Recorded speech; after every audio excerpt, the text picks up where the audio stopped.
We broke it once, we can do it again. We just need a little luck. And here's a cat. We've got 5 spins to make $25. So far, we're perfectly on pace. And then we get the shiny pebble to start. You're 1.1 times more likely to find uncommon, rare, and very rare. That's probably one of the better items I could find right now, because I kind of like the rare stuff. Then I'm going to take a seed because that has a chance to grow into the very rare watermelon or rare strawberry. And for now, we're going to take the lockbox. It's going to give us 1 coin, but more importantly, it's going to be destroyed later and get out of my way, and it's worth 15 when it is. I want symbols now, but later on, I only want certain symbols. And this is only like the 6th time I've restarted because things keep going wrong for me. But we're going to get it eventually. The rent is due, 25, we have 31. So now we've got 5 spins to make 50. Then I'm going to take the chemical 7 because that destroys itself. It'll give me 7 coins, and if I get 3 of those, I get 77 coins. But we're going to take a coconut half because it's uncommon, so it gives 2 coins every time it lands, which is going to be fairly often for now because I don't really have a lot of other symbols. Though if I put the monkey down, he will destroy coconut halves, and then he'll give extra value out of those. So I'm going to take a monkey for now. Then I'm going to take a lucky capsule. It's going to destroy itself for no value, but then afterwards, one of the symbols will be rare and therefore probably good. We owe 50, we have 67. So far, so good. We now have 6 spins to make 100. There's another chemical 7, so we're absolutely going to take that. Then I think we're going to take the rain cloud. Rain gives +1 and are common instead of uncommon, so they'll be easier to find. And the monkey just devoured one of the coconuts. A geode broke. I don't know what else happened. We're going to get the monkey another coconut though. We're going to take coal because that's going to turn into a diamond. And the diamond stack, for every extra diamond we have on the board, they're going to give an extra gold. 16 there. Nothing here that I really want. We've got 93 coins. We've got 2 spins to make 7. So I think we're probably going to do it. There's another 16. The Hex of Tedium is a little bit tempting to add because it gives 3. But then we're 1.2 times less likely to find the rare and very rare stuff. And I really want that stuff. It's the stuff where you really get the value. There's another 15. We owe 100. We have 122. This one, we've got a few that are tempting. The safe is tempting because that's going to give us 30 coins when it's destroyed, but the lucky capsule means we're getting at a rare symbol. That's a longer term benefit. Then we're going to take the time machine. Coal takes 5 less spins to transform. So this one is going to take far less to turn into a diamond, which we kind of desperately need at this point. Though look at that monkey go. There's a 44 spin. Okay, we've got a few good items to pick from here. We could get the diver who destroys adjacent these things. And then he permanently gives +1 coin for each symbol destroyed. So I feel like that could actually stack up pretty high. I hope I'm understanding this correctly because I'm going to go for the diver, but the rabbit fluff is tempting too because it just gives a better chance to find stuff and it's fairly valuable. So he's worth an extra 1 right now because of the 1 next to his head. Pretty sure that's how that works. Yes, it is. We could probably build this run off the diver. He takes sea creatures. Pearls, whatever those are, fish, crabs, and turtles, the most delicious of all. So I'm going to take the void creature for now because if he's beside a blank symbol, that's going to give us money. Once he doesn't have a blank symbol, he destroys himself for money. There's still some blanks on the board, so he'll give us money either way. My diver just ate another something, so he's pretty happy. I've got 1 spin to make $15. I really hope I can make this work. Should I take a plum for now? I'm going to take a plum for now. I could probably get rid of it later. I just need to be sure to make, well, $16 now. Okay, we made it. We got 29. So we owe 150, we have 163. But now we need 225 in 7 spins, so this is going to start to get difficult. Unless, of course, I find a chemical 7. That's definitely going to help. I think that's our 3 7s, by the way, so there's 103. There's an extra 30. Oh good, here's one of the turtles my diver guy likes to eat. I can't wait to feed him, so he's making like 1,000 per spin. We're going to take a void stone on this one because it kind of works the same. If it's next to a blank symbol, it's going to give coins. If it's next to symbols, it destroys itself for value. So it's kind of a win-win. Oh, and he ate the turtle already. Great. Now he's giving 5 per spin. So we got 3 spins to make $25. I think we're going to do it, especially with the buffing capsule. That's going to give double the value to whatever's beside it. Oh, and a very rare golden arrow. That's a really good find because whatever it points to is going to give 4 times more. I'm absolutely taking that. I'm very happy I found it and we got our first diamond. And hopefully we start to get some real value. I need my spinny thing. Yeah, he pointed to the diver, so there's $20 just from the diver. We needed 225, we have 287. We're starting to pull ahead. Then we're going to take the lucky capsule, destroys itself, but one of the symbols next turn will be rare. I guess if I had enough of those, that would really add up to some considerable value, but there's a 30 spin. Do I want a bartender? I think we need a bartender right now. He has 3 coins, plus there's a 5% chance of giving beer, wine, or martini. He's going to clutter up the reels, but I need the money right now. And my stupid thing pointed off the board, but we still got $30. Not taking any of this trash, only want the symbols that are very relevant to what I'm going for here. We're going to take the item capsule because it destroys itself and gives us a common item. And I'll take a common item that pointed towards a diamond. So that was worth 52 on that spin. So we've got 3 spins to make $76. We're not in as good a shape as I would have liked, but I think we're going to be okay with this. Here's 31. Tempting to take the hustling capsule. That's going to lose $6, but it's going to add another pool ball, which just gives us $1 every turn. After 6 turns, it's paid for itself and it's in profit. Actually, we're going to take that. We'd be stupid not to, really. Going to cost us a little bit of money for a minute, but we can afford to lose a little bit of money. There's another 30. Please be a lot of money, as that thing points towards absolutely nothing. Outstanding. Well, we did it. We've got a few dollars to spare, but I don't like my buffer zone. We're going to have to find some better symbols. This is kind of interesting. King Midas, he only gives 1, but he adds a coin each spin. Adjacent coins give 3 times the value. So is that saying he keeps adding gold to the reels, and as the gold stacks it's worth more? Because that could be interesting. But King Midas is going to have to wait. I'm going to take another diver because he's going to eat more seafood if we ever find any more. And then we're going to take the white pepper because basically 1 in 3 spins, it's going to give us an extra 3 coins, and that's just easy money. Really need my little spinny wheel to start pointing to things again. I'm going to take a safe right now, and eventually we'll get a key to open that, but I need to start making some more money. And again, we pointed off the board. Oh good, a crab. Finally another sea creature for my idiots to eat. If they ever want to touch each other though. We got 12 out of that guy, so there's a 50 spin, and we need that because we've got 5 spins to make $220. Which can be done provided my spinny arrow points in the right direction, which it often doesn't. Don't want any of these boring symbols. Come on, multiplier. Well, we got the plum for 8, so there's 41. That's actually not too bad. We're going to take the item capsule that's going to destroy itself and give us an item. That's going to spin, do the kitty cat and the heart. $43. We've got 2 spins to make $80. We need to make about $40 a spin. I hope the oyster goes along with my diver, and then the spinny thing points to the diver, and we'll see how this goes. That's not bad. Did we do it? Oh, we actually did it. We needed 325, we had 332, but we're kind of losing steam. So let's do something really stupid and add King Midas to the board. And a turtle for my idiots to eat. I just need more of this seafood for them. There you go, he ate a crab. That coin's going to be worth quite a bit more because of a double multiplier on it. The whole spin is worth 50. Things are kind of looking up. We're going to take coal for another diamond. And there we go. That's not a bad little rundown there. Another 47. We might have a chance. But we have 5 spins to make a little less than $250. We'll see how this goes. I'm going to take the chemical 7 because that can give us another 70 whatever. If it ever pans out that way. This one guy's given us 7 per spin now already. And then we're going to take the hustling capsule. -6, but it's going to eventually profit us. How much were these worth? 3 each because they're adjacent. Interesting. There's a watermelon that's very rare. I'm going to take that just because it's worth 4. And if I ever hit my multiplier on it, that's going to get pretty valuable for me. The diver's giving 8 per spin. I need to make almost $100 in 2 spins, so I'm going to take a bronze arrow. That way whatever it's pointing to gives a 2 times multiplier. Combined with my gold arrow, that could be an 8 times multiplier total. But they don't really point towards each other. There's $32. 1 spin, we've got to make $56. Can it be done? It can be if we're very lucky, but we didn't get any of our multipliers on the board. So we're short by $9. Okay, I've been restarting again and again to hopefully find a run that I like, and I think I might have, because we found the moon. Adjacent owls, bunnies, and wolves give 3 times more value. Thus I had this cool symbol that was carrying me forward so far, where blanks give 1 gold, so all the blanks I had were actually giving me money. But then I also found this. Sun and moon affects non-adjacent symbols as well. So this moon would be affecting owls, rabbits, and wolves no matter where they were on the board. So that's going to actually add up to a lot of extra value for me. There's a 41. And we're at the point where we need 225 gold in 5 spins. We have 100 currently.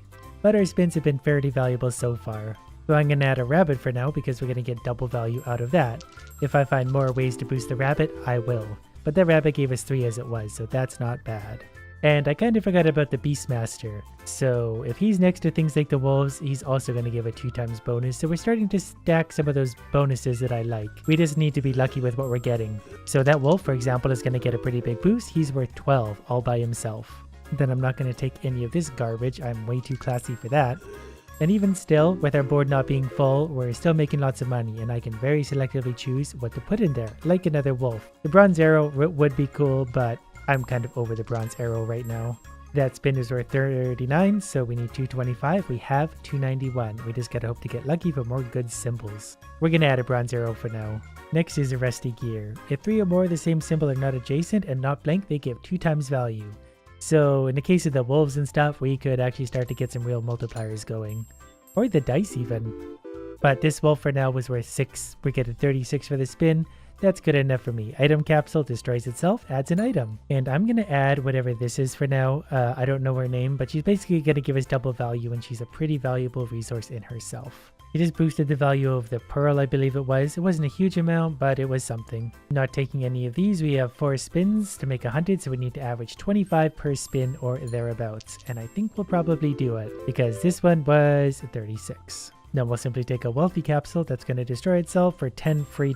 What's not to like? And my moon is working hard. We need more moons. That's what I just realized. Moons are all we want. Moons and Beastmasters, but moons especially, because right now any moons we're going to get are going to multiply things in a big way. Anyways, this spin is worth $52 by itself. So we needed 275. We have 351. We're actually pulling away again. So I'm going to give another dame, adjacent whatevers are going to give 2 times value, because she's going to add a lot.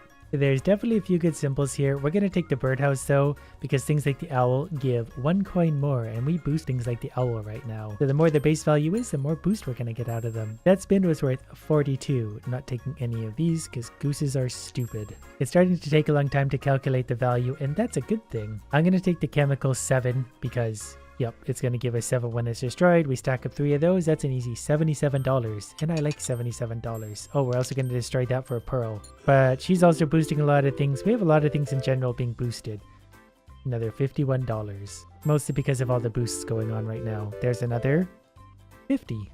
As much as I want more shiny pebbles, they're just not worth their value anymore. Especially because we're not really finding a lot of rare stuff. At least not yet, but I'm sure we'll get there. This wolf might be worth quite a few. There's 12 all by himself. At some point, I might get something that's going to start to eat up some of these symbols that I don't like as much, but I don't know what that's going to be or when. Anyways, we've got 2 spins to make $325. We already have 360, so we're just pulling further and further ahead right now.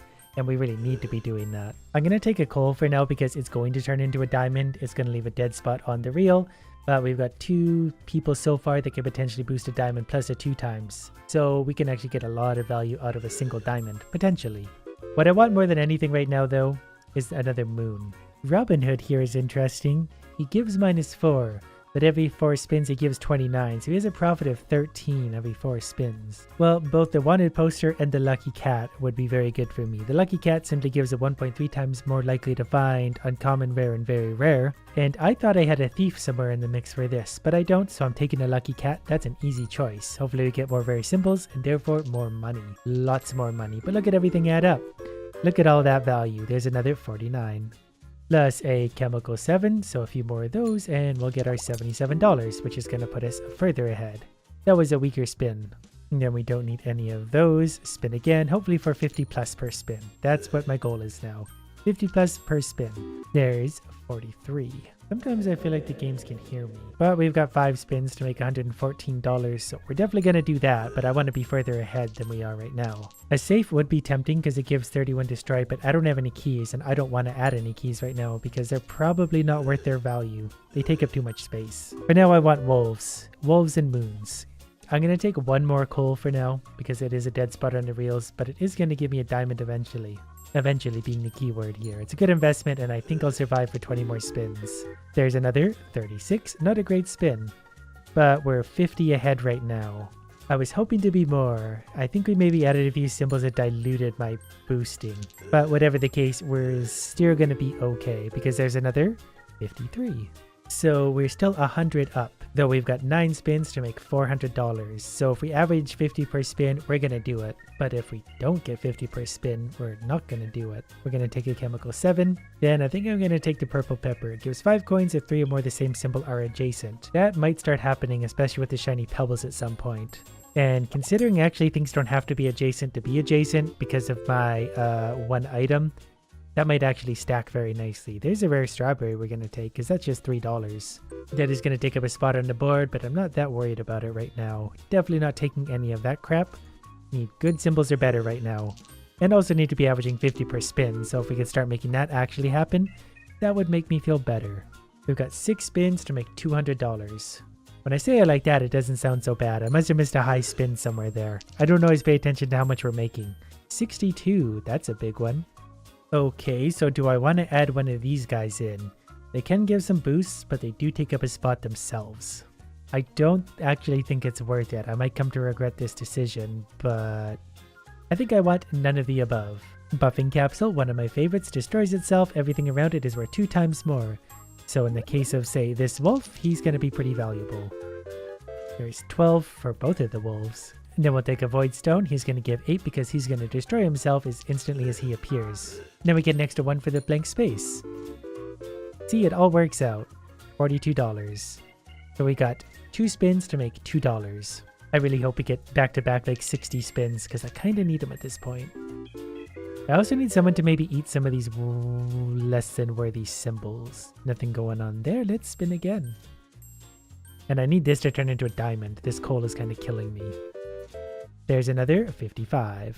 So we're still up by 100. With a few lucky symbols, we can really take off. For now, we are going to take a spirit just because it's worth 4. If I had more of these symbols, I would absolutely add a joker because those all together would be really cool. But the reason I want the spirit is because it will destroy itself after 4 spins. Do I want another coal right now? It is going to turn into a diamond in 20 spins. Is that greedy? It's probably greedy, but we're greedy. This one's done in 9 spins.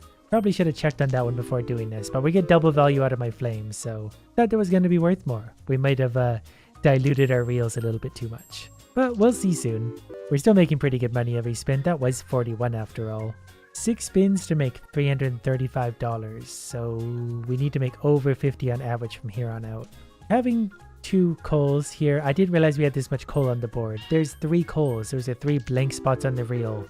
I really need to start paying more attention to my symbols on the board because that actually probably ruined this run. But there is another wolf, and if we could add more wolves, wolves are just easy money because they get big time multipliers on many things potentially. But yeah, we added too much stuff that doesn't benefit the wolves. When everything lands properly, it's great. Like that was a 67 spin, but now I have to make $170 in 2 spins. That's probably not going to happen, and that's very disappointing. Thanks to the stupid coal because I was too stupid to pay attention. But the wolves are nice and valuable. There's 55, one of the better spins we've had in a while. $109 in 1 spin. We can do it. I really should have just not diversified away from the wolves because the wolves are really where the value was going to be. I put too much coal on the board. Once again, I've restarted and restarted and restarted until I found something interesting. Red suits. Diamonds and hearts give 2 times more coins because I've actually been stacking a lot of these because these, as long as they're adjacent, give extra money. And I also have a well-fed diver. So for every spin right now, we're doing pretty well, and he just ate another something or other, so that gives us 44 for this spin. So I think he's giving us 10 per spin, and all these other things are giving a lot of extras as long as they're close to each other. And since we don't have a lot of symbol, they're obviously giving off a lot of bonuses. So this one definitely has potential to get pretty expensive. Like, I'm not even going to take the rare farmer because he's not going to do anything for my symbols. He's just going to take up valuable space. But we're averaging like 40 per spin already, so that's a good sign. We want a club or an oyster? We'll take clubs for now because that's going to add to more value. So we get 275 due in 1 spin. We have 312. We're going to take a luck capsule to get something hopefully rare and very valuable. Destroyed another idiot there. We're up to 55. So we're a full 100 ahead. We're going to pay for that and hopefully get a very good item. The witch would be good if we're stacking other symbols. The beehive would be good if we had flowers. So buffing capsule it is. Then we're just going to take a horseshoe because that's just going to give us a free 2 coins every single spin. We put 1 away into the piggy bank every turn, so that actually negates that plus gives us a little. Spins like this are probably good because yeah, that diamond alone gave us 10 and it's just a basic diamond. So as long as I keep stacking these basic suits, I think we're going to be okay for quite a while, but I need to find more of them. It's crazy I've made it this far actually, considering how many blank spaces I even have on the reels.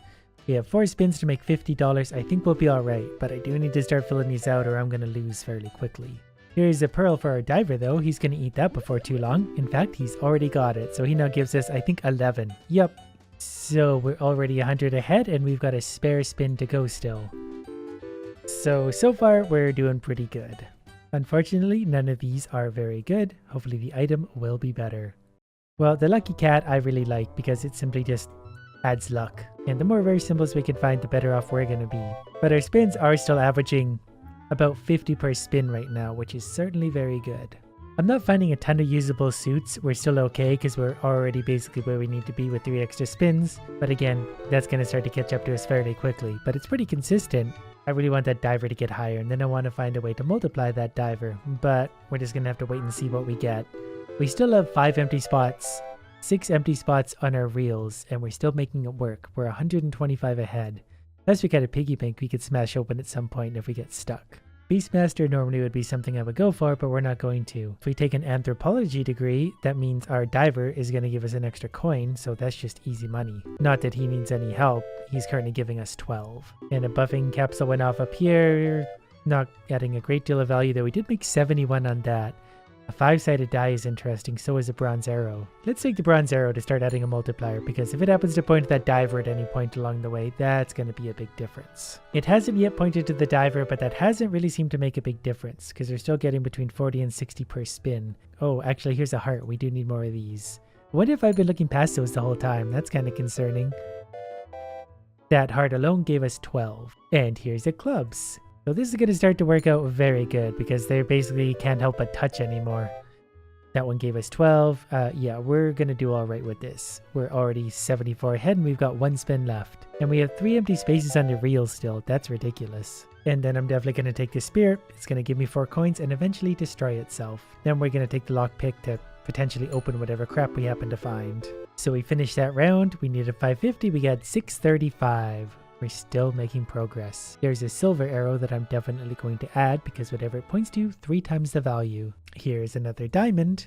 It's only worth 1 by itself, but with everything that's going to stack, oh, there's a triple diver. That's worth 36. That was a 91 spin. And another triple diver for another 105. Now we're starting to pull away again.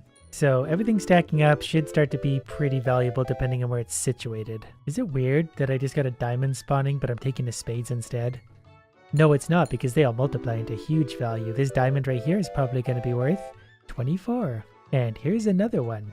Finally, we're getting lucky with all the suits. It just took us till we were way deep in the game to actually do this. That was worth 24, that was worth 10. We have a big cluster in the middle. Too bad no multipliers hit it though. 650, we have 889, so we're getting further and further ahead. The swapping device is nice though. You may swap position of 2 symbols once per spin. So basically I can make sure things are going to be adjacent to other things. Too bad I can't switch things after the multipliers roll, but I don't have that kind of power. Okay, we had a few spins and we found something very cool. A very rare wild card. Gives money equal to the highest value among adjacent symbols. Well, that could be adjacent to many things considering we're allowed to move it. So if I put this up here, it's going to match whatever the highest thing nearby is times 2. So it's worth 24 by itself. And we're back over $1,000. In fact, we have $1,200 and that number seems to keep going up. Because we're averaging about $100 per spin, we owe 777, we have 1,286. That's the end of the regular game, so we're going to keep playing just a little bit. How is this for an awesome item? Golden carrot, very rare. You're 5 times more likely to find uncommon, rare, and very rare. Rabbits give 5 times more coins. This is what I need to find from the very beginning. Also, when I don't know where to place a wild card, I can just put it next to my diver, and that's actually going to give huge value like that. 36, he's giving 108 by himself. Oh, and more diamonds. Finish the next round, event free. We have 1,752, only needed 1,000. Then I'm going to add a treasure chest. That's going to give us 50 coins when destroyed, and that shouldn't take long. Okay, this next round ended a little closer. We needed $1,500. We have 1,600. So that Joker guy would be nice right about now, because he would add a lot of value to what I have. But since we didn't get any of that, I guess we're just going to take, I guess, the lunchbox, just to see what we're going to get. I don't want any of these symbols no matter what they are. I do have a lot of stacking symbols right now, though. So we are making quite a bit per spin, but we're going to start to lose pretty soon. There's 160. I was also pretty lazy that last round with placing symbols where they should be, because placing them right can make a big difference to the value of things. There's 214 for that spin. Okay, so despite my best efforts, the rent has gone all the way up to $2,000. I have 1,320. I don't think we're gonna make it, so let's just enjoy our last few spins. The best way to make as much money as possible here is just to group these things up basically as much as we can. So if we put that there, that's probably going to be the best result. Still going to be a pretty good spin at $129, but not enough. So we needed a miracle. We did not get one. We're just going to throw that one up there, and that's probably going to have to be good enough for us. There's another $108. We're up to $1763 out of 2,000. But we still made it way far into the game. $2,000 rent. Pretty good. So now that we've got this incredibly dangerous axe, we need to adjust its enchantments, but also find some better complementary gear. And the first thing I'm going to do is once again upgrade my fighter's bindings and renegade armor, which isn't really super cheap to do, but I need it to be higher than level 118. And then I'm going to run through the soggy cave at a higher difficulty because I think that's going to upgrade my gear better. I've also put on spider armor because it's got 6% lifesteal ore plus 25% melee attack speed. That way it's going to help keep me alive. Because while this axe does kill everything in front of me, it also kills me pretty quickly. But considering this is on a difficulty well beyond what I should be doing and I'm one-shotting most things, I'm really liking this axe. Not so much the creepers. Okay, I really need to change the enchantments of this axe. It's doing a lot of damage, but I have so little health because of it that I can't really survive once I hit anything actually decently strong. So for now, I'm going to swap over to a basic unique whirlwind level 122 with leeching, sharpness, and critical hit. That should carry me through. Plus, it still does plenty of damage without me being quite so made of glass. On my first run through the cave, I got a better totem of regeneration, so there's a minor upgrade. And the reward for beating that entirely is an even better one. This current non-gilded version of the axe still does plenty of damage, but has me a lot more survivable. Considering this is still ahead of the difficulty I really should be playing on, it's carrying me through fairly easily. The second run through the cave, I got a unique nameless blade 123. And that means our gilded armor is done. And I'm probably going to put that on because the damage reduction, freezing resistance, the chilling aura, and deflect enemy projectiles is pretty helpful. Plus, I'm currently using a level 110 armor. The 124 by itself is going to make a big difference. This time I am going to add life boost to it. That way I get 33% health every time I die. So that's going to go up and up and up. But then to balance that out, we're going to reduce our health by 60%.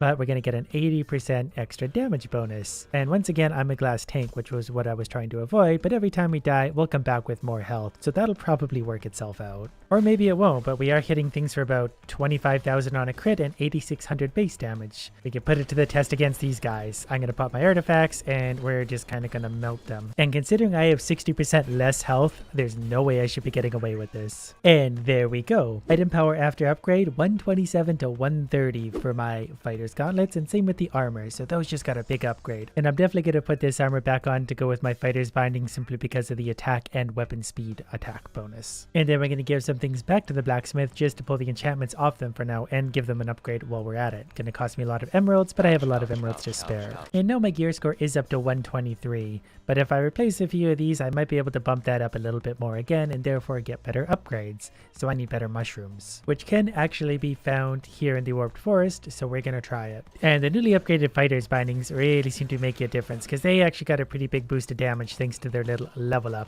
So it's more business as usual. We can pretty much mow through anything without too much concern. I just want to stop to complain for a second. I found 4 items so far, 3 of which were a soul knife. The game clearly wants me to have a soul knife. And no mushroom. This could be kind of amusing in itself. When it's activated, your next few attacks cause mobs to explode for 11,500 damage. Plus, it does only have an 8-second cooldown, so I think I'm actually going to try that in place of my gong for now. And then super annoyingly, I'm going to run through high block halls because I want either a love medallion or a mushroom. But also, let's try this new smasher thing.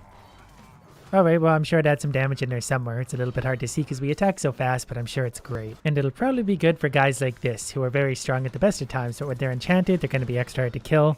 But I think we're up to the task. One painfully annoying run later, and we didn't get what we wanted. And something amusing at the luxury merchant right now, we have 2 uniques and they're both the same. So I'm going to run through Archhaven really quickly because I'm pretty sure it's fairly short itself. That wasn't so painful, but we need to see what we're going to get. Wonderful wheat. Absolutely not what we wanted. But my other gear is now done, so my armor, my gilded rare armor, is now level 127. My other whirlwind hit 128, and my armor that I don't really care about, 128. Since I'm getting tired of searching for mushrooms and the other thing, we're gonna try and find an item. And I did look into this in a very, very small way, and I understand that if I offer the Maulers and mystery armor, the boss it could take me to can get me gilded fighter's gauntlets, Fighter's Bindings, and that's exactly what I want. So if I add 6 out of 6 points to that, we have a 91% chance of finding him, and hopefully 2 or more times. So I'm basically going to roll in just like this. I like this mystery armor. This is the one that gives me potions. I'm going to sacrifice it for now because I don't care. And I'm going to go a full 10 powers over what they recommend, simply because those ancients can destroy you very easily no matter what. Now I just have to hope to get obscenely lucky and find the ancients, and then get even luckier to have them drop the Fighter's Bindings, and even luckier for them to have the proper enchantments on them.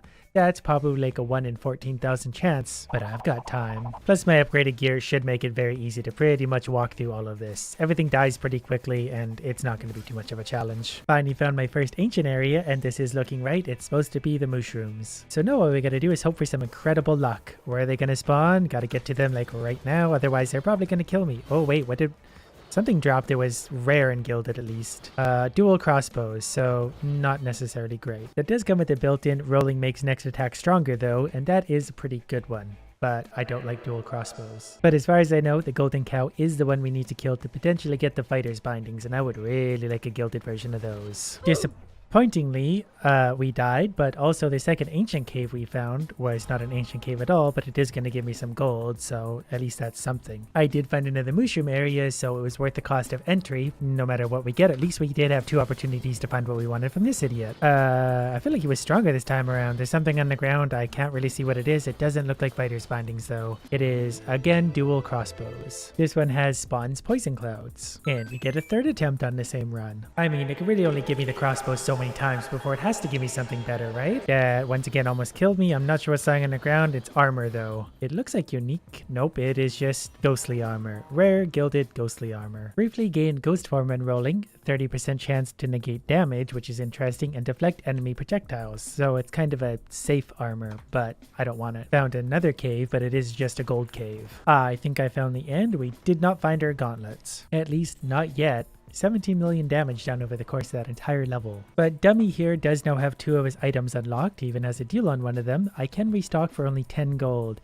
So for 10 gold, we can potentially find what we want. 10 gold is a little bit expensive, but that's a free roll. Oh, but then each restock after that costs a little bit more money again. So we'll maybe re-roll just once, just kind of for fun, just because I'm desperate. Rapid crossbow, not at all what I want. So let's see if I can use some combination of items to get our friend the mushroom back.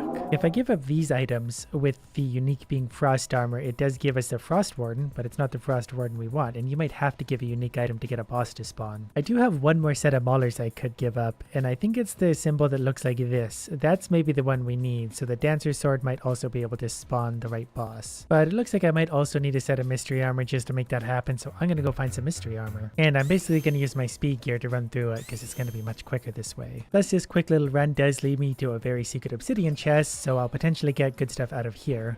Although I didn't this time. But actually for the amount of time this little run takes, I find a lot of chests. I did find a set of mystery armor, not out of a chest, but just off a random mob. Okay, so I can make the mushroom boss spawn without any uniques. It takes a mystery armor, plus whatever gives you this little squiggle symbol. But if I use all these, I basically have a 1 in 3 chance to spawn the mushroom boss, and that's not good enough for me. So if I actually take the other items away and use just these 2, I get the mushroom boss only. And that's exactly what I want, because he's the only one I want to kill right now. I just need max amounts of him, so another 6 points spent. Let's go see if we can find him some more. Found my first mushroom area. So with just a little bit of luck, this will have exactly what we want without killing us. I think it was just a rare item if I saw that correctly, and these are pretty strong. Katana, rare gilded katana. I mean, the fact that it has sometimes strikes twice on it makes it pretty good all by itself, but it's not even close to what we're looking for. Hopefully this gives us what we want. It's just died. I can't even see the item sitting there, so hopefully that means it's what I want. Oh, it is gauntlets. Oh, they're rare though. That's too bad. If they were unique, they probably could have been the right ones. Extra damage to undead. Well, that would have been disappointing anyways. Fighter's Bindings with committed would be kind of cool though, because as soon as you touch them once, you're going to do 100% extra damage. And that looks like it's actually it for this ancient hunt. So that's a little disappointing. Hopefully they respawned in with Fighter's Bindings though. Nope, but it sure wants to give me these dual crossbows a lot, and I really don't want those. I do want to see if he restocks if I just go in there basically sacrificing nothing. Like, let's add a soul knife. Okay, we've added a few things. As long as we get one ancient to respond, I'm going to go in and exit to see if that reshuffles things. Okay, I just entered and exited out straight away, so hopefully he's got new stuff to show us. If not, we did just sacrifice a unique item needlessly. which we did. All right, well, we're going to restock, hoping for something better because that's only 10 gold. And we got a rare trick bow, shoots 2 enemies at once, which is kind of amusing with the trick bow, but it's not unique. Restock for 20. That's probably worth it. 2 whips. Both of which I don't like. So what I'm going to do now is upgrade my unique gilded axe because I'm pretty sure I can get that up to level 130 and then change the enchantments around. $1,700 to upgrade this. Probably worth it. And then we'll just quickly run Soggy Cave 3 times to get this over with. Plus the fact that we can also find fighters, bindings, and maulers here means we can get more chance to find gilded ones in the future. And I just realized the only reason I can't play on a harder difficulty is because I need to complete a boss mission on Apocalypse 3, so we're going to do that. Because if we complete harder missions, our gear gets more leveled up. And I kinda like stuff that's more leveled up. And even on the current max difficulty, thanks mostly to my current fighter's bindings, it's not too difficult to tear through this. And while I'm waiting for my things to recharge, I'm going to sacrifice all of my rare stuff that I found that's gilded, because I want the gold for it. And I'm not going to bother to spawn any potions or anything for this guy. He's going to die pretty quickly. This is far and away the toughest he's ever been while we fought him, but fighter's bindings make everything easy. And he's dead. He gave me a harvester and a soul crossbow. I'm just going to move on. I don't care about the cows. I want the extra difficulty. So now I can play into Apocalypse 4, 5, and 6 if I want to. I've got to defeat a boss at Apocalypse 6 to unlock the next few, but recommended power is 136. So I'm going to stick to maybe recommended power 125. I'm just kidding. We're going to be stupid and do 131. Okay, things are going about as well as expected, which still isn't really too bad, all things considered.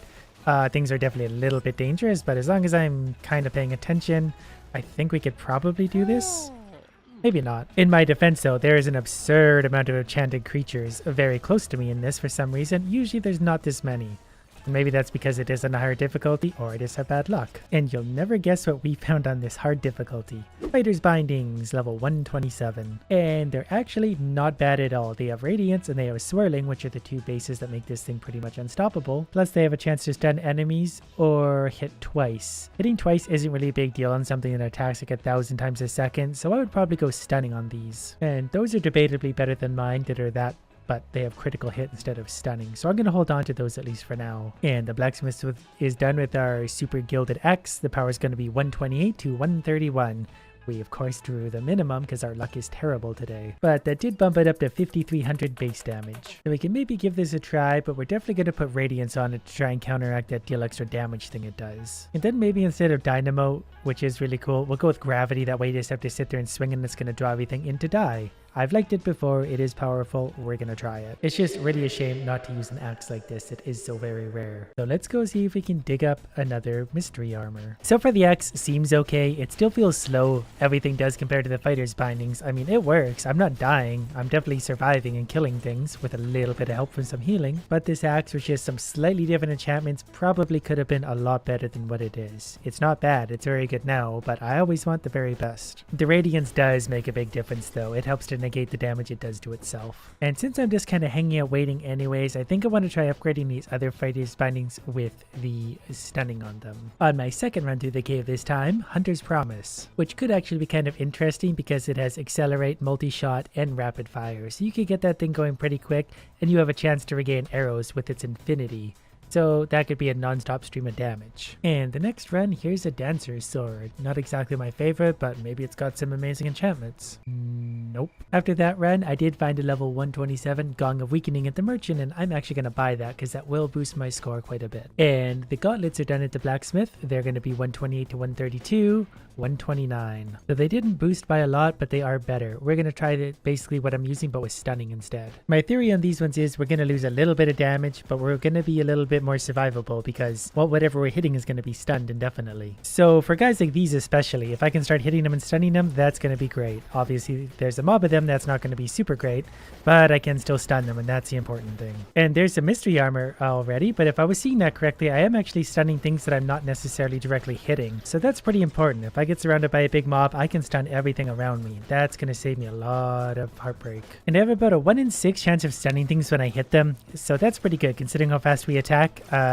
Things do get stunned fairly quickly, and that means I get hit less, and I kill them overall quicker than if I had critical hit instead. So let's try the hunt again. We're going to give up some fighter's bindings, and obviously the mystery armor, and then we're going to sacrifice as many points as we can Then hopefully we get the gilded fighter's bindings. And we got the confusing woodland mansion again. And so far I don't really notice a big difference damage wise. Things still seem to be dying fairly quickly without critical hit.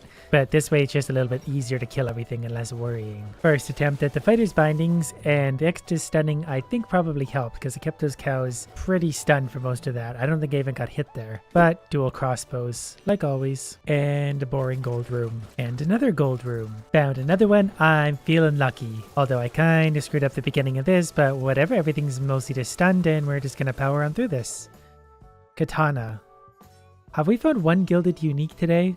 I don't think we have, but at least we're gonna get a third chance. Okay, this time I'm not feeling lucky. Maybe that's gonna make the difference. I think I see bindings on the ground, but I think they're rare because I'm pretty sure they're glowing green. At least we can sacrifice them for gold. What was its extra enchantment? Slows mobs. That wouldn't have been great anyways. We're obviously just saving up our fighter's bindings drop for when they're going to roll with a good enchantment. And another gold room. And that's another ancient hunt complete without finding what I wanted. So obviously the piglin merchant is going to have what we want. Okay, but even if not right away, as soon as we restock for a few dollars, there's a unique frost scythe, weakens enemies' attacks. I would actually consider buying that and making like a soul build with it if it didn't have weakens enemy attacks, if it had a better one.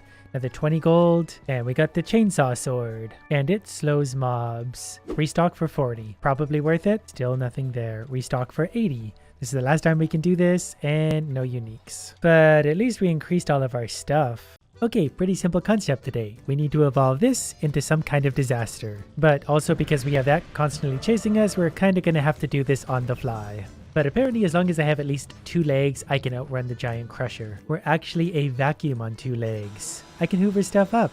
I feel like that's pretty important for evolving. The different things I put in my mouth are probably going to have an impact. Then once they're in my inventory, I can use them to further evolve.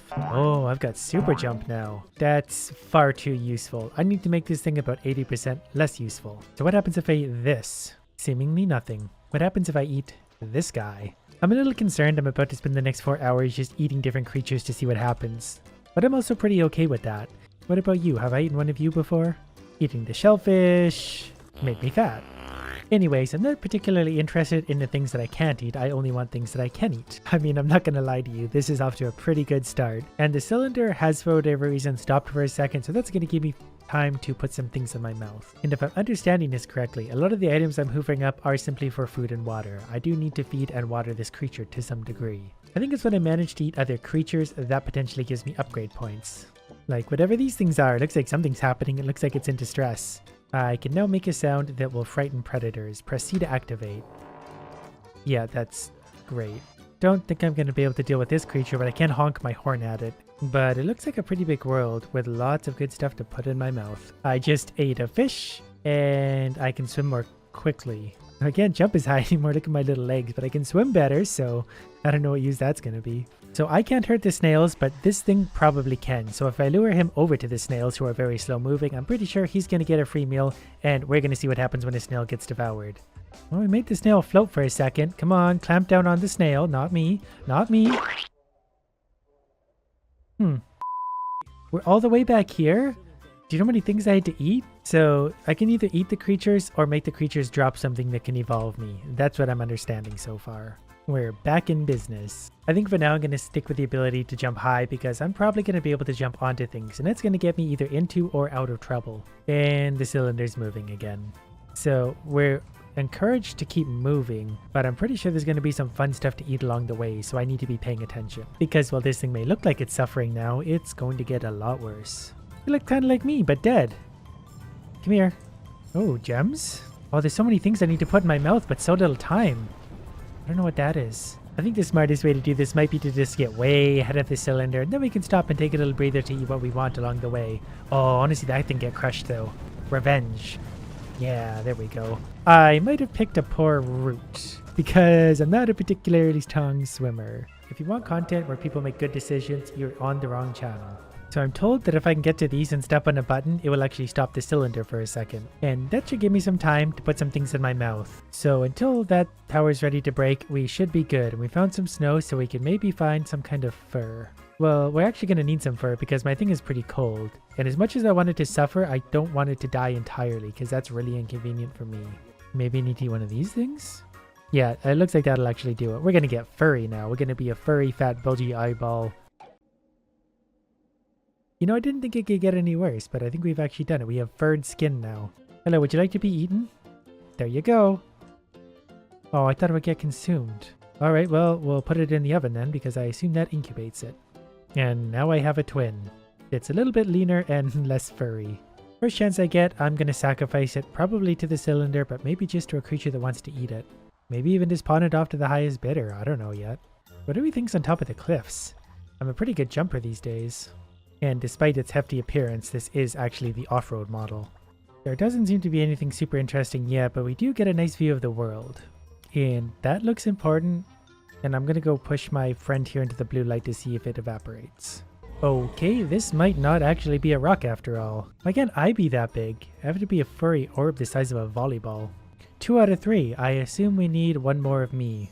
I just realized I can control the other creature. So I'm going to need it to start eating some things that are going to make it a little bit of a different variety from my original creature. Like, it's going to have fins. And I found a pink one. Okay, so this one just needed some of the sparkly rocks I found on the ground. So now we have the 3 creatures we need to push the weight down. And I'll find some stupid evolutions for those pretty quickly, but I feel like we should explore just a little more. There's got to be something out there, right? They wouldn't make an island here without having something there. Which one of these idiots can swim? Alright, well the rest of them are on their own. We're going island hopping. Starting to think that maybe I wasn't supposed to go to the island, being that I've fallen inside of it now. Okay, this could be a problem. Okay, so maybe for a minute I'm going to stop going places that I'm not supposed to go.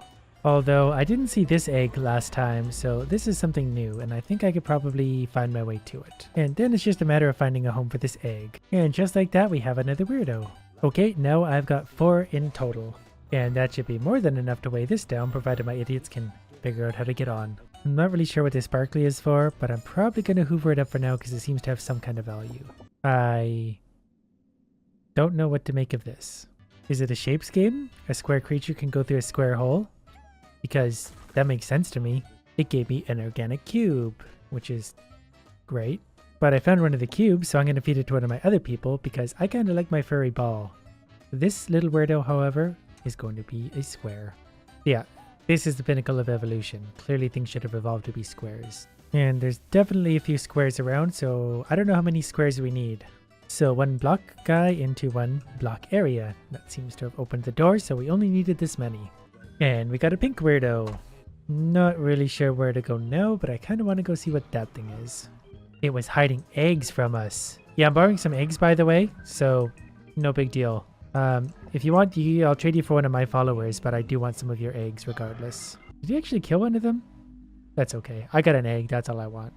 And the cylinder's coming back, so I need to find a home for this egg, like, right now. Well, it says I should be in a hurry, but I can't really hurry when I've got an egg, so I'll probably be fine just to wander like this. I do see the next tower already, so as long as I can put my little feet onto there, the cylinder will stop.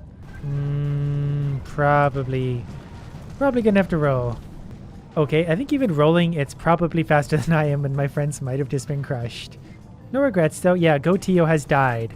What you get for being a square in a circle's world. A sacrifice worthy of... Oh, you did make it. Well, we have like a 40% casualty rate, and that's acceptable. I just hoovered up some kind of spiky little creature in the ground, so that's gonna have some kind of effect on my furry ball. Okay, that means I look like an accordion, but that also means that any food I have in my inventory is slowly getting turned into water that I need to hydrate, so I think that's actually a pretty good benefit. Well, I'm pretty sure there's gonna be something good down here, so let's just dive in without thinking about it. So far, I feel like I'm not wrong. Don't know what those are, but I'm going to take them. Allows them to see light frequencies that cannot be perceived, which may reveal secrets. Okay, this guy's going to be my new favorite. He's going to see secrets. I don't know if this is considered a secret or not. I don't know what these things are, but they look like they're going to be some benefit. So we're also going to feed my square idiot one of these. There's so many different things to be eating in this. Like, I don't know what this power is going to be now either.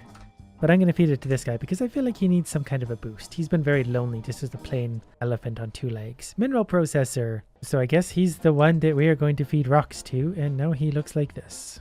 And yep, he'll just slowly break down rocks until something happens. And that's about as useful as he's going to get. Anyways, let's go find something else to eat.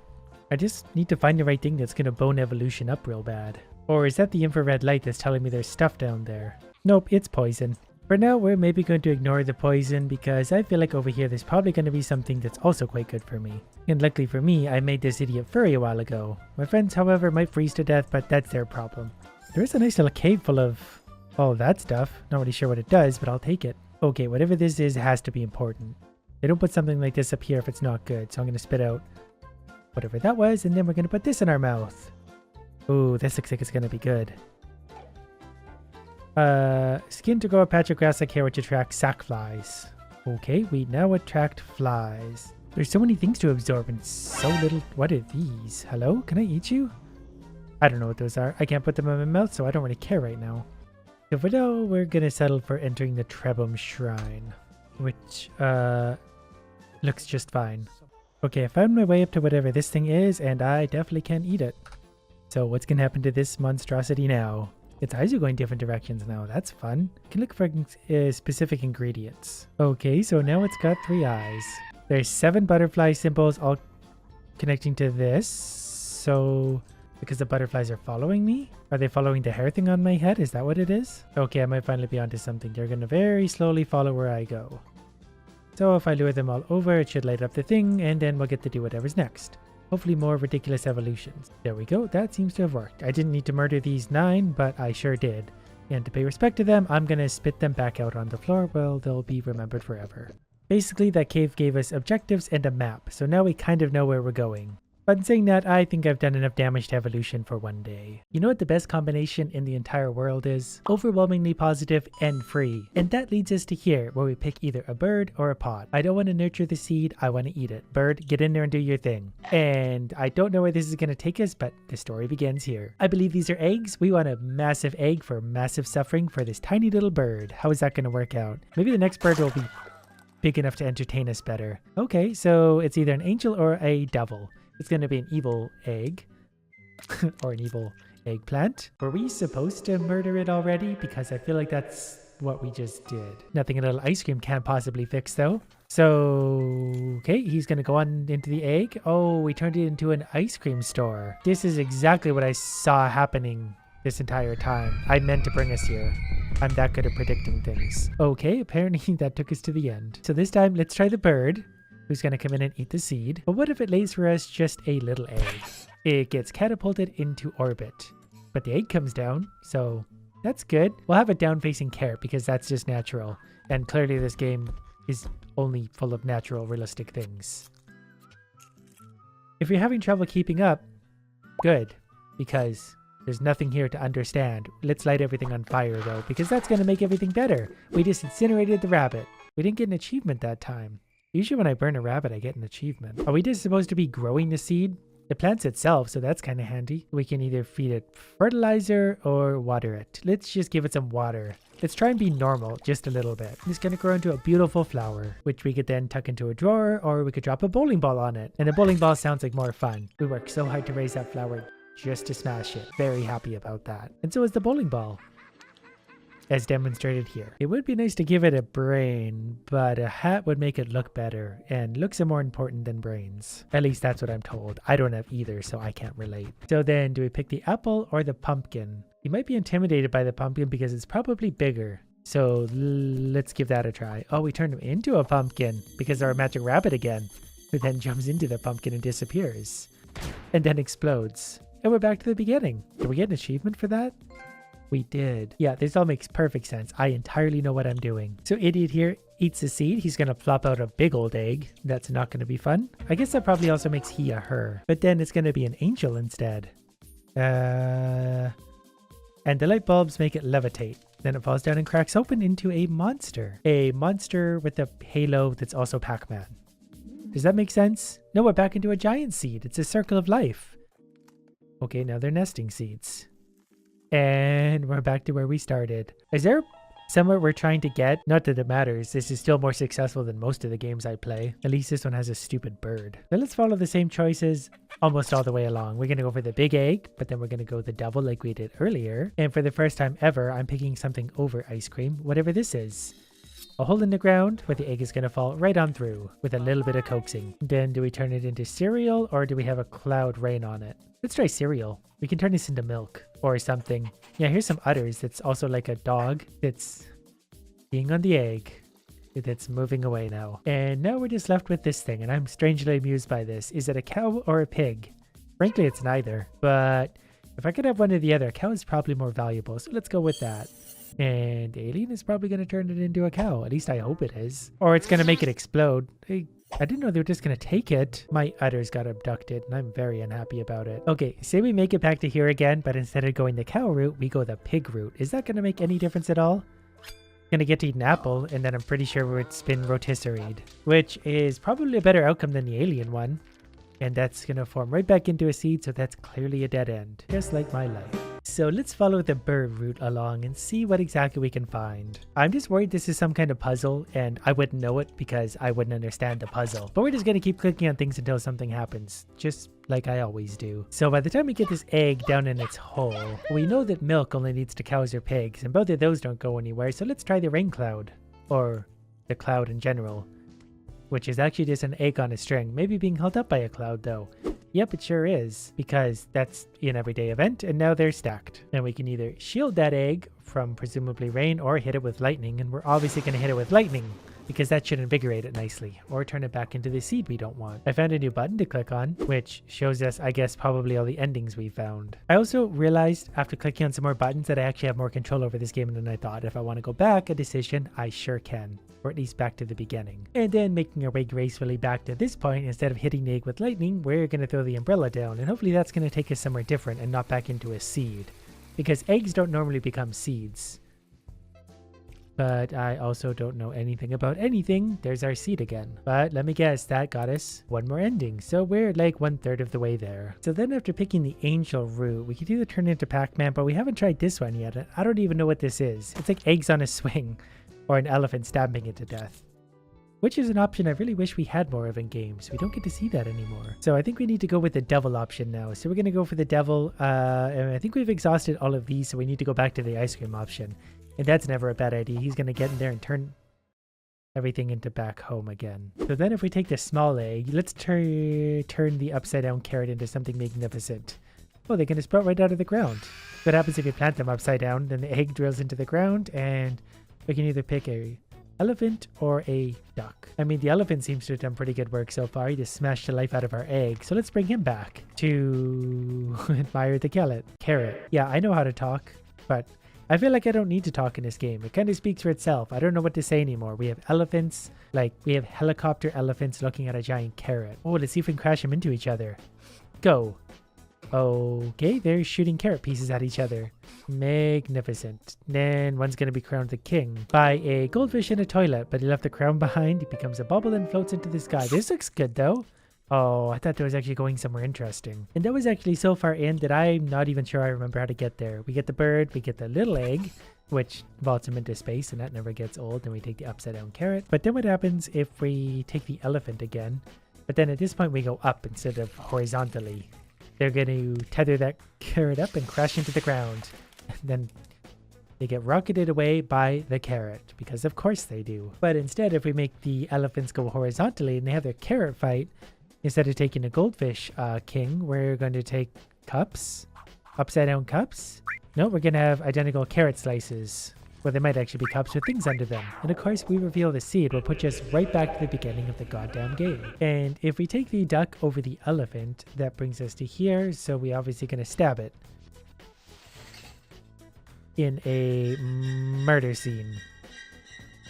It's actually just like a pelican, or something very similar to a pelican. I don't really know my birds. Oh, and that's the end of our rubber duck. I wanted to stab it though, you know? Okay, so say we bring back our rabbit on a balloon holding a carrot on a stick. Right, that brings us the little snowman guy, and then, yeah, we're left here. So I think last time we tried to incinerate the rabbit. So this time let's try stabbing things. Or, yeah, okay, we still accomplished in stabbing something. Not sure what we accomplished. But we got ourselves back to the beginning of the game one more time. And that lit up a whole bunch more stuff. We might be getting close to halfway there. Halfway to I don't know where. Let's go for the potting area again. We've done a lot for the other side. It's time to grow this flower and make it happen. Let's try fertilizing it this time. With pink fertilizer, now we have a Venus flytrap. So we're going to throw a spider in there because nobody likes spiders. This is why nobody likes spiders. It's a cocoon, probably full of spiders. So while we're adding things that people don't like, let's try broccoli. Might also be a tree now that I think back. No, it is actually broccoli. I mean, that does make sense after all. So let's try drawing on it then and see what happens. Or stabbing it, or erasing it, or turning it into sushi and eating it with pencil chopsticks. I would be very impressed if anyone could actually predict what happens in this game once we click on something. Let's water the plant so we get a nice flower again, and then instead of crushing it, we're going to put it in a box. And that's great. Now we can ship it somewhere if we like. Then we can use scissors on it to release it from the box. At least let it grow at the top, and then it's a flower in a box, and I accidentally hit the wrong button. Anyways, pretending that didn't happen, we can either blow nose air on the flower, or we can drip snot on it. So let's try that. Yeah, we're going to water it up real good. Which turns it into a giant spiky thing, and then we have an elephant on a wheel, which gets crumpled up because it's actually just a piece of paper that is actually just the seed. I don't know what to make of this yet. How are we doing on our achievement list? We're actually making progress, and yeah, there's that elephant and broccoli again. Leave a review. I'm confused. How's that for a review? So our flower, let's crush that with the bowling ball, because that just makes sense. And it's pretty fun to do. It's always satisfying to crush things. Then we're going to turn into a spaceman. Or a TV. Maybe both. And then we're going to go pour popcorn on it. No, we're going to turn it into popcorn, which is then going to be eaten by nothing and then turn back into the seed. Oh, so these are all the symbols we're finding along the way. Like that was one we haven't tried because that was the nose air thing.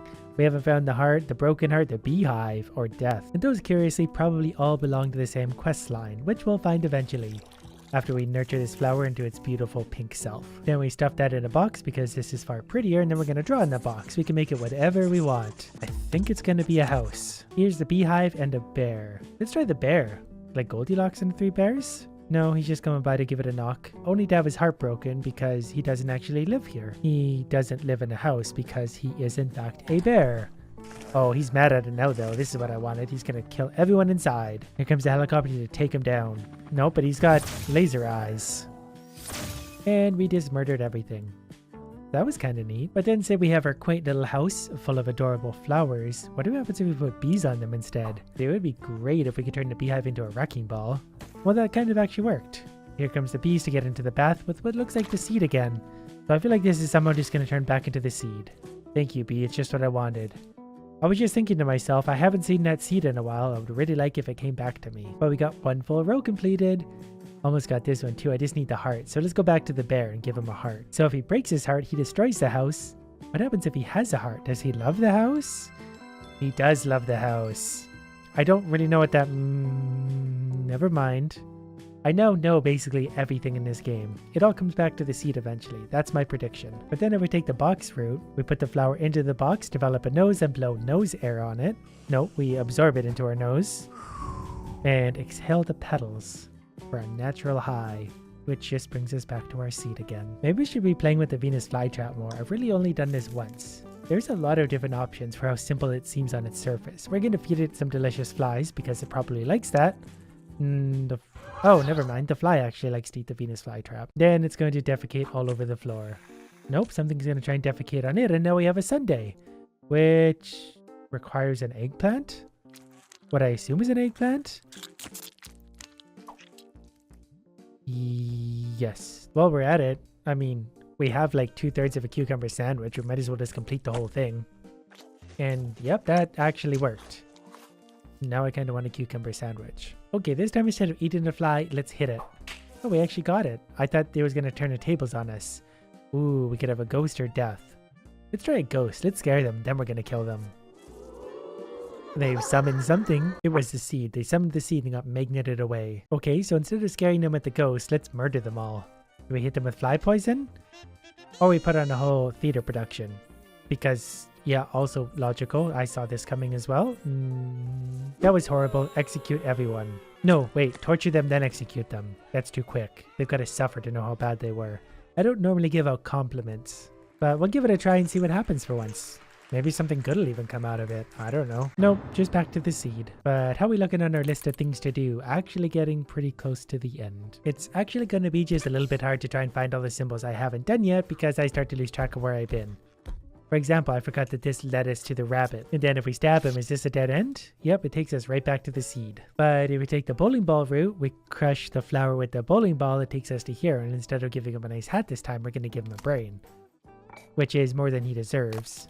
But at least he's happy. And his brain has great ventilation. All good brains have great ventilation. We're going to serve that up and eat it. Very high in protein and calories. Well, that's pretty self-explanatory. I don't really need to explain what's going on here, obviously. We're just going to get that out of the way and back to the seed. So what happens if we don't do the food? Well, this is still a bowl. It's probably still food. Yeah, we're just going to have scrambled brains instead, which is probably easier to digest. Or you could even drink it. No, never mind. We're just back to a seed. At least you could swallow that, I guess. I mean, the bird did once and look what happened. And that one looks like a vampire. But I guess we'll just never, ever, ever know. Here's something we're super good at. Evolving creatures to thrive. Or leave them in a perpetual state of suffering. We'll see how it goes. The first thing I need to do is feed my little blob of jelly some ammonia. We need to keep it fed and then we can start evolving it into some disaster. Okay, it looks like ammonia level is all full. Let's feed it some other stuff. This looks like it's going to be a very detailed sciencey type game. Luckily, I can make up for my lack of scientific knowledge by adding more body parts. Pretty sure that's how that works anyways. Okay, so now that I gave it a single spike, my ATP production is too low. That's what keeps me alive. So I'm going to add cytoplasm. That turns glucose into ATP. Do you understand the words that are coming out of my mouth? That's going to go right here. And then it still doesn't seem very happy with that, so we're going to add another one back here. And then it's like a snake with a spike on the front of it. And then we can change our appearance later too. It's going to cause just things like mobility, but it's going to add things like health and toxin resistance. So now I'm a blob with a spike on the front of it. This is honestly a pretty good start. I just need basically this, but with like 1,000 more spikes on it. I think I found my first combatants, though they don't really seem to want to fight me. Okay, and these are definitely enemies, but good luck getting past my spike. I've already designed the perfect organism. What is this stuff? Can I eat this? Is this good for anything? I mean, it's kind of fun to play with. I just thought it might be useful to me in some way. Okay, I've definitely got a lot of glucose on me now, so I can stay alive for a little while. But I need to keep finding ammonia and phosphate. That way I can keep leveling this thing up. So I again have another 100 mutation points to spend. So I think we've earned another spike. And of course, our ATP production is too low, so I'm going to add metabolosomes. And hopefully that's going to help. We're going to put that maybe right here. That way we have a nicely balanced creature. Then maybe one more cytoplasm thing, and that's probably going to help feed me. This is, of course, just a theory, as is pretty much anything I'm going to do in this game, but I'm going to enjoy it. As long as I have spikes and can ram things, I'm happy. The species might be doomed to not last a real long time, but it's going to be an enjoyable existence. And I think I'm auto-evolving as I go because I'm producing more and more spikes with the more I eat. So I'm going to sit here and gather more stuff while adding more spikes manually. Next, I'm going to add what's called a thylakoid. Produces glucose. I think that's going to be helpful because we seem to need glucose at all times. So we're going to start to add some speed pretty soon too, because I want to be an uncontrollable ball of spikes hurtling through the ocean. Because if this place can't be safe for me, I'm going to make sure it's not safe for anybody. I wonder if I could just make myself so big that I'm basically penetrating everything all at once. I am getting bigger though. The more and more and more I eat, I slowly get bigger and add more spikes. You can see the difference. That guy's a 2-spiker. He's got 3. I've got 4 already. So now let's see what we can add to this to make it extra stupid. If I add a flagellum, maybe to the rear of the equation, that puts my speed up to 40.7 and makes my size really big, though I'm pretty concerned about ATP production. Maybe we'll take the metabolosome. Turns glucose into ATP. I think if I start doing this too quickly, I won't be able to get enough glucose to keep up, but I need something to keep this alive for now. Which is where all that extra speed's gonna come in handy. There we go, now we got a little tail and we can move that much quicker and eat that much faster. I don't mean to scare anyone, but this actually seems to be working not bad so far. There are some other creatures that will try and kill me, but I'm quicker than they are because I have a tail and they don't. And there's a lot of things trying to kill me, but I think some of my friends are trying to kill them, so now is my chance. Ramming speed, we're gonna get into with the spikes and get ourselves murdered. That's okay, we get to start again and just keep eating up a storm.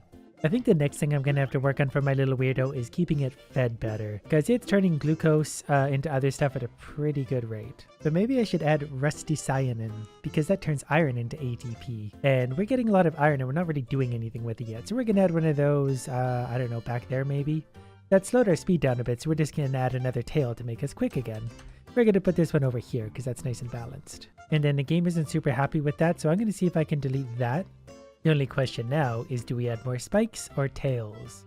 I think we need some side impact safety needles. So we're going to put one over there, and everything's so happy so far. We add a tail, or is that going to be too much for my little idiot? Nope, definitely cannot. So we're going to undo that and maybe add a feeder thing. Added another green thing, that's going to help keep me fed. Our size is 13, our speed is 31.5. We're going to need more speed pretty soon, but at least I have a side spike now. Oh. Well, I never said my evolution was going to be perfect. In fact, I'm pretty sure I stated it was going to be a complete disaster, and I stand by that promise. It is also the loneliest creature in the universe. There is literally nothing nearby. Ooh, look at that thing. It's glowing the wrong color. This creature is great because my self-defense mechanism is just spin in circles and impale everything around me. Okay, this time I just added a few more glucose creators. That way I can create more glucose to keep myself fed. Eventually I can add some things to convert those into other things, and then I can add more spikes and speed. Evolution is a process, and one that I've very finely tuned to absolute perfection. I mean, just look at it. It's the physical embodiment of perfect. Look how many spikes I have now. I finally realized how I can eat some things. I've just got to go like that and kind of hover onto them, and then I can absorb all their crap. Which I think feeds me, but it's kind of hard to get it in through all the spikes. But that also gave me a lot of everything, so I'm going to continue to eat things, which means I need more spikes. But for this next spending of mutation points, I've just added a little bit more ATP production, but next time I got lots of room to add spikes, or maybe an extra tail. The laws of evolution dictate you can never have too many body parts. In fact, the more the better. I am feeling a little bit vulnerable on my right side. Got most of everything else covered, but if something attacks me from the right, I gotta spin in circles super fast.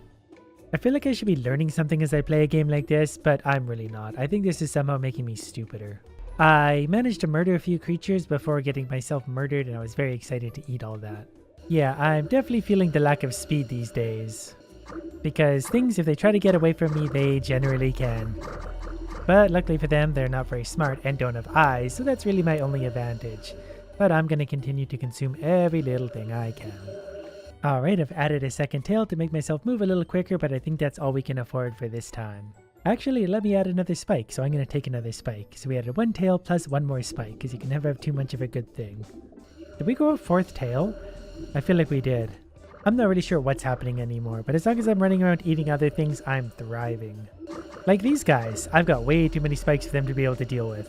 These guys killed my friend over here, but I'm gonna eat my friend's body parts, because that's what good friends do. But I think we're due for a spike on the rear. My ATP production is too low now, so we need to add more mass somewhere.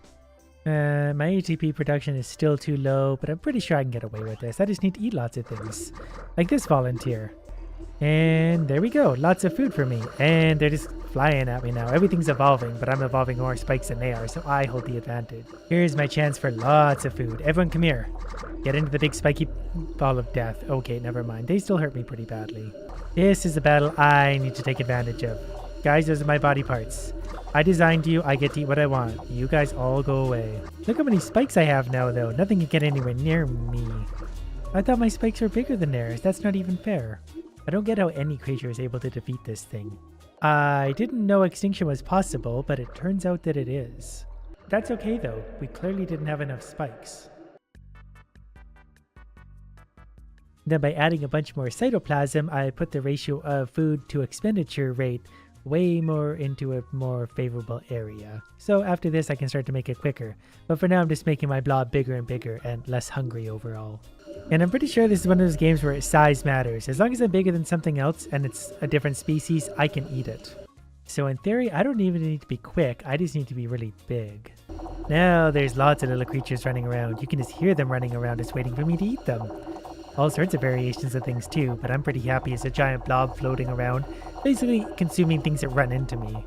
Pretty soon we're going to be big enough that things just won't be able to avoid running into us. We're going to have our own gravitational pull. And we already got more upgrade points. Do we want to add more of these? These seem to really be helping me out, probably because there's a lot of oxygen around. Yeah, those are what we really want to do. It is going to be a bit of a fight for other things to gather up what little things are landing on the ground, but as long as stuff like this keeps happening, like we already are ready for another evolution upgrade. And as long as I keep adding these brainy things, our ATP production seems to be through the roof. So my strategy is basically that, keep making myself bigger and make sure I don't need to eat anything further. I'm very slow though. But this is the kind of creature that would rely just on things running into it. Pure luck. But even just consuming those two idiots gave me enough for another upgrade. but we're able to add a tail, which boosted our speed quite a bit. A single tail takes us from a speed of 24 to 36. So if we add another one, then we still have plenty of room left. This is going to get fun. I'm so much quicker now. I'm going to be able to actually chase things down and eat them. I don't have to wait for them to run into me anymore. This might be a little bit of a double-edged sword though, because I'm pretty sure the more tails I have and the faster I move, the faster I'm going to actually burn through my food, because I think that essentially is what propels me. Because, well, it's definitely fun to be faster. If I'm just going to constantly die because of my movement, that's not going to work for me at all. But I could probably catch this guy. Yep, he's dead. There you go. Thanks for the stuff and the upgrade points. So I've added more glucose production and more glucose transferring into ATP to hopefully balance this out just a little bit. Ooh, there's a big something here I can eat. I just ate that entire thing. But this creature somehow is actually thriving. I definitely need some glucose though now, because my creature is dying. Without glucose, it is going to die again. So that's kind of alarming. It is pretty big though, so I get why it's hungry. It survives by simply recklessly attacking anything nearby in hopes of consuming it. Like these little guys, they probably don't even see me. I'll take your stuff and be on my way. Oh, and you guys too while you're at. Wow, look at them all. Yeah, give me all your stuff. Oh, okay, perfect. That was the jackpot. I like how after all that, I get to grow a few more tails, simply because I defeated the enemies. That means I'm so fast that I can basically chase down anything and then charge into whole groups of them and destroy every last one of them. This creature will rule the world. Okay, so I think I want to remove one of these tails because I don't need to be that quick anymore. I have mass on my side. Then I think we're just going to try and have something produce glucose for a while. So I'm going to add one more green thing for now. We'll continue to add those while adding mass. Basically, as long as they're bigger than anything else, we win. And things don't seem to be smart enough to avoid me anyway, so I don't really need to be that quick. They'll basically swim straight into me. Because they're just not that smart, I can go right into the side of them and eat them like that, and then eat all of their friends, and then make myself bigger and eat even more of their friends. Oh good, it seems I've made a friend. A friend who doesn't realize he's the same size as me, so neither of us can eat each other. But that's fine, just keep running into me and annoying me. I've got nothing better to do with my time anyway. Okay, I do need to be careful of the spikes, they do still hurt. I still stand by the notion that this creature is perfect. It just needs lots of luck to survive, that's all. That doesn't mean it's imperfect. My favorite part is when this happens and all of these guys try and eat me despite the fact that they can't, so they really just push me around and annoy me until I die. And the best part is, I'm pretty sure this is my own species. This is my creation. Backfired horribly on me because it just annoys me and kills me, and there's nothing I can really do about that. To be fair, they're probably just getting revenge on me because I did in fact create them, and they don't exactly have a very lively, fun existence. Okay, here we go again. Great guys, perfect. So right now I'm just hoping one of these two dies before I do, and then I get to eat their parts to keep myself alive for a few minutes. So it's just kind of a war of attrition at this point that I didn't win. There's not much of anything out there in the ocean. I swim like this until I see one of my own species, and then they come and push me until I die, so that could be a bit of a problem. Wait, there is hope. I don't know what that thing is, but it's much bigger than me, so we're going to stay away from that. But I also saw this little guy, and I could definitely eat one of these. We're back in business. We didn't kill everything yet. Okay, this is good. I'm getting bigger, and we're eating lots of things. And we've got our next upgrade. I'm just going to continue to add glucose producers on this thing for now because I need more glucose. And my friends are back. I don't know what they want with me because I'm of no benefit to them. But they are getting in the way because I want to go eat that other creature and they're pushing me out of the way. They are, however, dying. I'm going to eat this one over here and I'm going to go back and eat my friends because, again, that's what good friends do. Oh, I'm sorry. Were you guys trying to go this way? Don't mind if I do. I'm just going to eat all your parts and then move on with my day. So these parts produce glucose. Rate scale with concentration of carbon dioxide and intensity of light. So I might actually move locations to see if I can get more of that. Or I'll just kind of die out here in the ocean, lonely. I'm happy to report I am currently faster than the idiots without tails, so that's kind of nice. I can outmaneuver them for once. And then I've got all sorts of good stuff to eat down here. I've just got to be quick about it or something's going to kill me. There we go, another upgrade. Oh, I was clicking a button. That doesn't count. Well, that's mildly inconvenient, although not a great surprise. Okay, finally made it to the next evolution. Gonna see if I can find somewhere with more sunlight and carbon whatever. And of course, I can only move one spot at a time, and I'm currently at the deepest area. If I want to get to where it's sunny, I've got to go up a lot. So we're going to start working our way over. Do we want a nucleus? Allows for the evolution of more complex membrane-bound organelles. I don't know what that means. Whoa, look at the size of this thing. Yeah, let's throw that up front. I don't know what could possibly go wrong with that decision. Okay, so we're allowed to actually change some of the things about it once we have some evolution points and even the color of it. We're going to make it red, that way it's very dangerous and also very easy to see. I can officially confirm this creature, it does not do well in whatever this biome is. It basically goes nowhere before it just straight up dies. But I still kind of accomplished my goal. I created a creature that pretty much just exists to suffer. If that's not the spirit of evolution, I don't know what is. It's been too long since we've tortured anybody. And today, I've got a pretty fun way on how we're gonna do that. Oh, but we're not gonna torture these people. These ones are going to die quite quickly. I need to make a much bigger, better world than this one. Did somebody say boom? You think one bomb is big enough to take out this entire island? I'd say it was. Okay, this is the world which we're going to work with. However, I don't really want a volcano. And since I don't really know how to stop the volcano, we're going to drop a bomb on it and hope that works. And for some reason, that actually did. Now I'm going to replace most of the water with land. And that's going to look something like that. And then we sprinkle a little bit of water on there to make it grow. This is a fairly dull process, but I'm going to take my annoyance out on the people who are going to inhabit this land. And then finally, we're going to populate the land. I'm simply only going to use humans. And we're going to use a lot of humans. We're not going to use any of the other races because we don't need any of the other races to torture humans today. I really just wanted to hear the sound they make when I drop them into reality. 5,000 seems like a nice cozy number to work with. And then we're going to throw down another 5,000 over on this side. And then another 5,000 on the other side. The world is paused, by the way, so they're all sitting there in large piles. 15,000 well-placed people. And we're going to make a few changes to the world laws today. We're going to turn off hunger, that way people don't starve to death. And old age. That way old people have to suffer indefinitely, but also that's going to keep the population up. And they have a beautiful, bountiful world in which to work, so hopefully they start to thrive. Look at them spread out. 5,000 per cluster, I'm sure they'll get along great. My goal right now is have them kind of inhabit directly down the center of the map, kind of like they're doing. They are obviously going to spread out, but I need the majority kind of in the center. Look at this little go-getter. He's got a house built up before the crowd is even dispersed.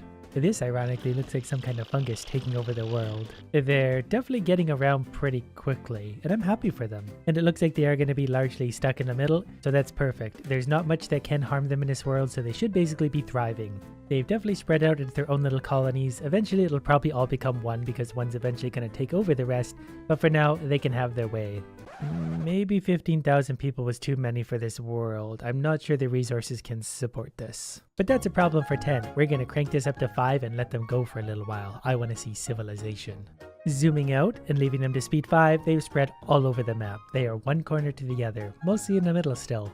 The world population, however, has dropped by 1,000. 1,000 people have died since we started, and I assume that's due to conflicts. Like whatever's happening with all these morons. That's not particularly great for the population, but we've still got 13,500 to lose.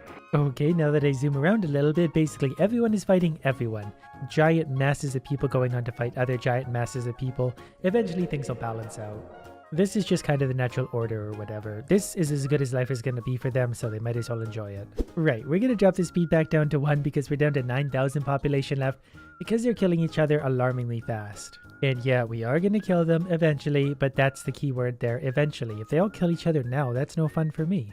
My brilliant strategy today was to put white mages at the top of the map because they're fighter of the evil mage, who we're going to put at the bottom of the map.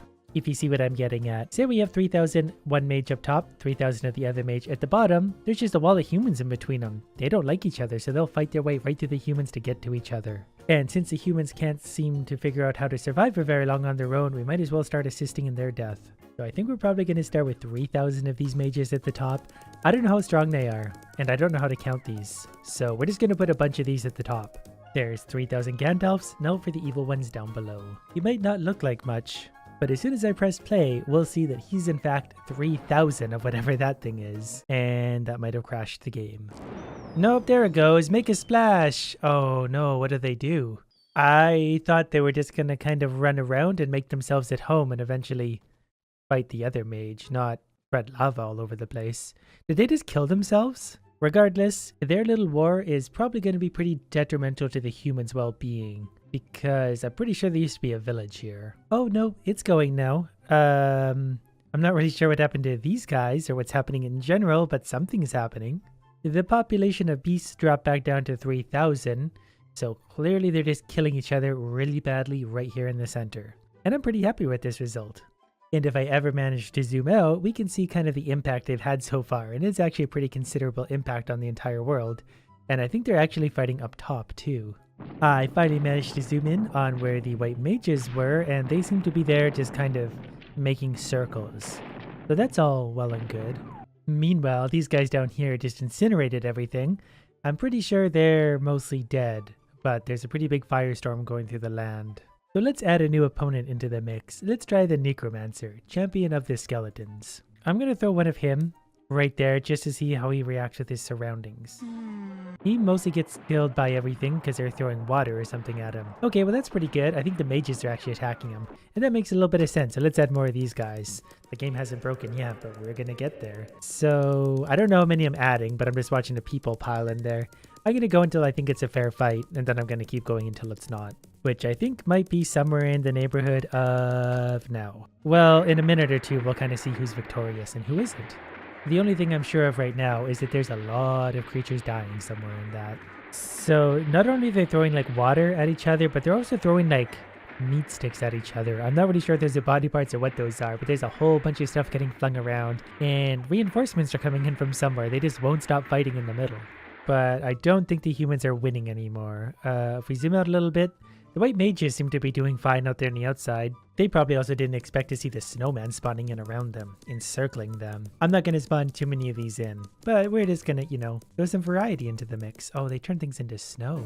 I suspect there's a lot of things dying simply because the game isn't lagging super badly. So we're going to also add some bandits in. I've never really played with these that much, but they like TNT, and TNT is just a lot of fun in a big group of people. So I'm pretty sure at this point everything's just fighting everything. It's kind of like a battle royale, but there are no winners.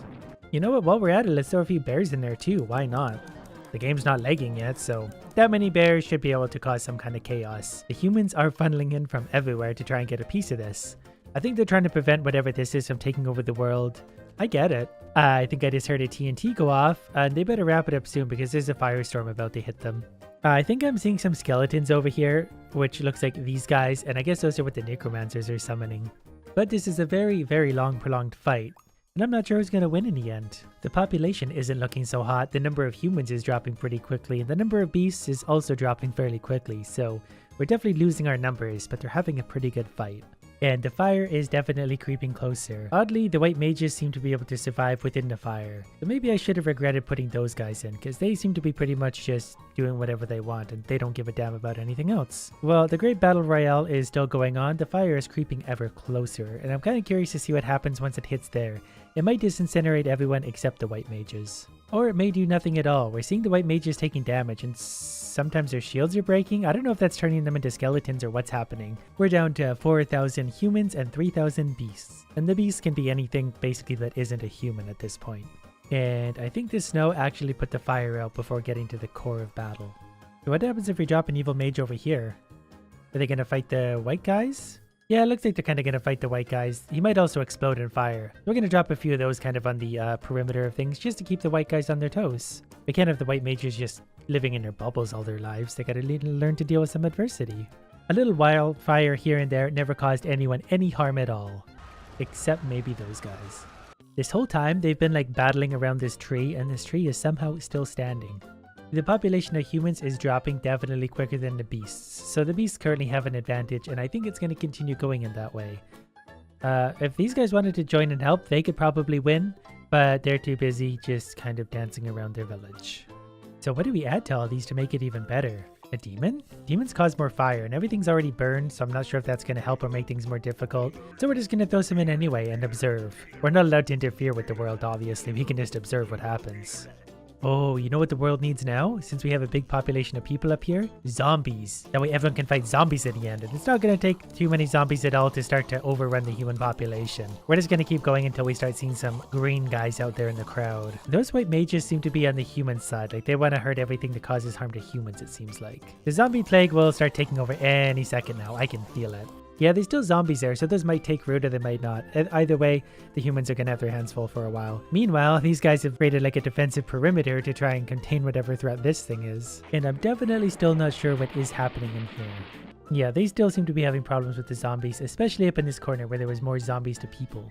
And then while we're at it, let's make some houses run away. All those houses are now enemies that can get up and walk. That should keep everyone thoroughly confused. So not only do they have zombies and white wizards to deal with, but their houses are going to get away and or murder them. This is a weird corner of the world. Do they focus on the zombies? Do they focus on the houses? Nobody knows what to do. We even have a tornado over here for some reason, so that's kind of fun. This was once a very peaceful, thriving world, and now it looks kind of like Mars, but less survivable. I think it's kind of funny because at first the humans were all killing themselves at a rapid rate, but they were still so much better off than they are now.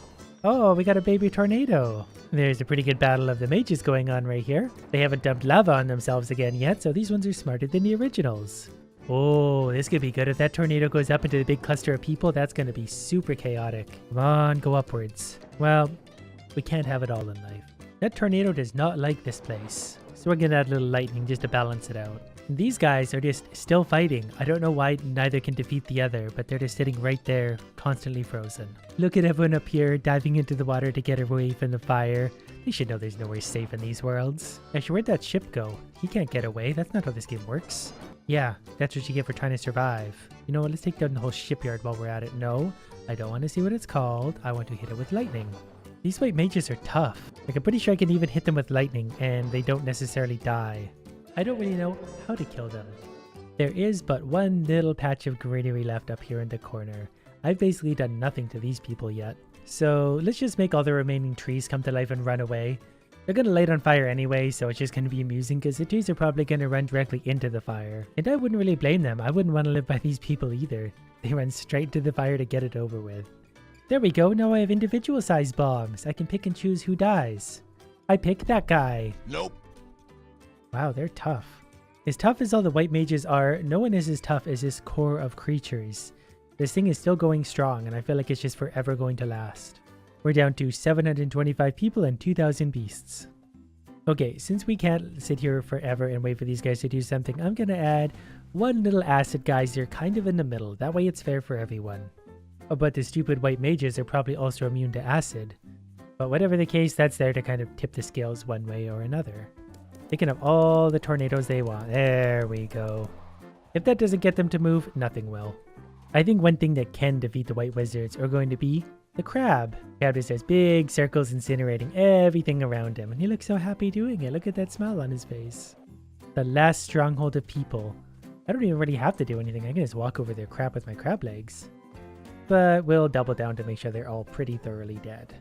This isn't really torture at this point as much as it is just straight up genocide.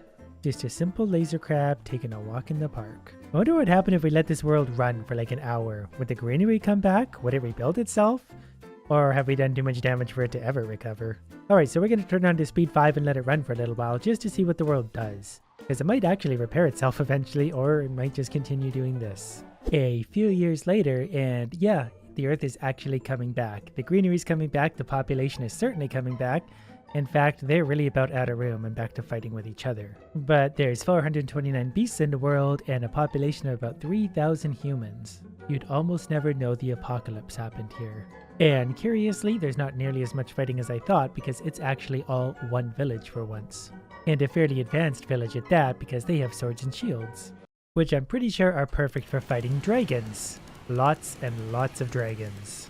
Oh, as soon as the dragons attack, now they split into two different empires. But in case you've ever wondered what 300 dragons does to a world, pretty much turns it into magma. And that's also pretty bad for the population. Suddenly we're down to a world population of 62, 44, 39. They worked so hard to rebuild for so many years, only to get an army of dragons destroy them in 5 whole minutes. They really don't discriminate either about where they want to lay down all their fire. They just go for it pretty much wherever they're flying. We're down to one person. Well, somewhere out there, presumably, there's one last surviving human. But we don't believe in survivors here, so we're gonna do something to take care of everyone remaining, including the dragons. No one survives the nuclear bombs. The end. You know how to make evolution better?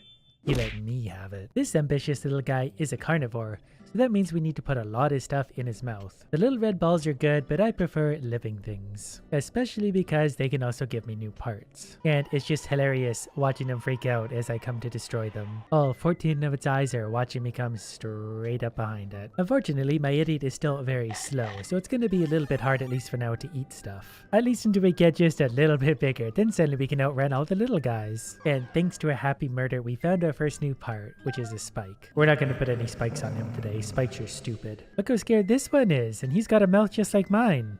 Too bad he's just slightly quicker than me, but I do have more patience than he does. I've got all day. Gotcha! He's angry now. But again, I can outweight him. I have nothing but time to win these battles. Oh, he already lost focus. Why are all the creatures that make so painfully slow? I got that one though. You're next. I don't actually want to evolve anything. I just want to eat smaller creatures for a few hours. I think we're gaining on him. Well, just be a moment. And, okay, get out of the way, stupid. Get out of the way. Eventually, I will get my revenge on that big creature, but for now, I'm going to continue to enjoy eating small creatures. That's not good. And I got mulched by 2 of the big creatures. That's okay, that's a minor setback. Because anything can be done with a little persistence. Like a whole lot of underwater homicide. I love how slowly I gain on those little creatures. They do everything they can to get away as I very slowly gain on them and then devour them whole. The sad part is this is about as good as this creature is gonna get. It's only downhill from here. It's gonna get far less functional and useful. So we better enjoy it to our absolute maximum by eating everything we can. Like this guy. Thank you. Okay, I've eaten enough morons that my IQ has dropped by 50%, so let's go for a little upgrade. And we very legitimately earned a whole bunch of DNA points, so now we can really fix up our creature. Since it's a carnivore, it needs to put a lot of things in its mouth. So instead of putting more things in its mouth, let's just give it more mouths. Mathematically, that just makes sense. But I do have to wonder just how many mouths we can fit on this thing. You can get them pretty tight to each other. If there was ever a single sign that I have too much time on my hands, this is it. It basically looks like a hairy sausage with eyeballs, and I'm all about it. We're gonna call this one, please no. We don't have to face food when we eat it. We can literally touch it with any part of our body because any part of our body is a mouth. This is perfect. While these two are distracted with each other, okay, yeah, you can try, but look how many mouths I have. It doesn't matter what part of me you bite. You cannot get in here. I am bite-proof, my friend.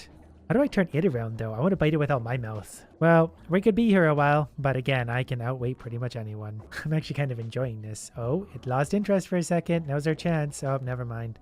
It's back. A creature that, in order to survive, needs to be attacked by other creatures. He loses interest so quick, though. I need another push. I could have eaten like 6 things there. Honestly, it's probably good that I'm so slow, because if this thing was any quicker, it would just be unfair for everything else. I could speed around the ocean. As soon as I crash into something, I eat it and get stronger myself. Hi. Yeah, I have more mouths than you, so don't even try it. Ooh, we gotta get speed boost off of Idiot, who pushed us into these things, which we couldn't get to because I can't move. I think maybe one thing that would help at this point would be to make the mouths even bigger. The strategy for this creature is just to go like this. Just swim in any one direction and wait. Eventually, something will get in my mouth. Oh look, food. It's very easy to eat because I'm surrounded by mouths, so this is all worthwhile. And it's hilarious how few creatures want to be anywhere near this thing. As soon as I'm anywhere near them, they're gone. They take one look at me and go, nope. And I mean, could you blame them? Kind of wish we had some jets so we could actually move. Here's my opportunity. Got him once, and I think he's probably gone. Maybe I can annoy this other one to get in a fight with me. Nope, he's gone too. The only way I'm ever going to be able to eat any creature is if they really run into me blindly, or they get curious as to what I am. Because even I'm curious as to what this is. Might have another one. Come on, one more bite. Nope, he's gonna get away. Well, I took a giant bite out of him, so that's at least pretty fun. Now, I do still have the problem of being very slow. But we found a meteorite. If I can manage to swim my way over to it, we're gonna get a new part. Something knocked me way over to the side, so I kind of lost track of the meteor. There it is. Why would we need to spit poison when we have 1,000 mouths? Okay. Slight change of plans. If we can manage to swim our way all the way over to a mate, it's beautiful. We're going to see if we can fit some speed in here, because we're pretty well maxed out on mouths. So let's see if we can add, yeah, a nice little tail in behind there. Why not? Can we make this bigger? I think that's maxed out. So what we can do is maybe give up a mouth or two, because I feel like we don't really need this many. I mean, it looks better, but We need a little bit more speed. And I guess while we at it, we don't really need eyes anymore either. I can't imagine what those would be good for. So now we should have a very fast and wildly uncontrollable, dangerous creature basically made of mouths. Speaking of which, I think I've thought of a better name for this creature. Ladies and gentlemen, meet Struggle Mouth. And I'm very glad to have you guys here for our initial journey. I don't even know which end is the front, but there we go. We're moving pretty quick now, so we're just going to go around blindly, swimming into whatever we happen to find out here. I need some of the jets from this thing. Give me your jets. I'm not even sure what I'm eating at this point. I'm just jumping into everything. This creature is going to rule the entire world because it's able to eat in 360 degrees. Got those two, and I'm going to get these guys. This is a lot of fun. I don't know why I never did this build before. Probably going to stay away. Oh, wait, what do we got? Oh, is that a speed boost? Give me that. That is, yep, definitely a jet. Okay, we're going back to the lobby. Or we're just going to go kind of wherever because I cannot steer this thing and I don't really know where we're going or what we're doing anymore. I mean, even without the jets, it's very fast and just a lot of fun because we can just crash into absolutely everything and kill it all. We got something off that. I don't even want that. Your friend died for nothing. Okay, so the jets, they're going to add more speed. So we're going to take off some of the legs if we can manage to find them amongst all the mouths. I mean, I guess this is the back, but then again, it doesn't really matter because I can kind of eat in any direction. And there we go. We can even hide the jets in behind the mouths. There we go. Now we can really move along, using those jets to propel ourselves very quickly. And we can't see more than 4 feet in front of ourselves, so we're basically just going to eat whatever we happen to run into. And I'm kind of thinking that electricity might be one of the few things that even can hurt me at this point. Because I have so many melts, I'm made of armor. Nothing can really hurt me aside from electric and maybe also poison. Wow, this is way too easy. I'm eating absolutely everything. I remember when these guys used to be way bigger than me. Let's see if we can steer over to them and maybe take a little bite out of them. Yeah, you better run. Be very afraid of any creature that has 1,000 mouths. Okay, and you also gonna die, and you are also gonna die. Stop shocking me, I've got too many mouths. I think I ran into a spike that was too big. Big spikes could still be a problem because they can penetrate beyond my mouth. Any other creature, however, pretty much dies instantly. The electricity can stop me for a second because it'll shock me once, but then it is bited again. Look at the size of this guy. Oh, my melts are ineffective so far. Well, I'm basically just going to swim in one single direction like this. I'm not going to adjust anything. I'm not going to change anything. I'm just going to beeline it this way. And eventually we will evolve because we will eat enough crap. Look at these guys up here trying to fight me. They've got way less mouths than me. They've got no chance at all. Can I eat this thing yet? I can. Come here, big boy. Get in my mouth. Oh, what about whatever this thing is? Nope, I can't hurt it yet. But I will soon, don't you worry. It's also hard to keep track of things because basically once you're off this screen, I move so far and so quick that it's hard to find my way back.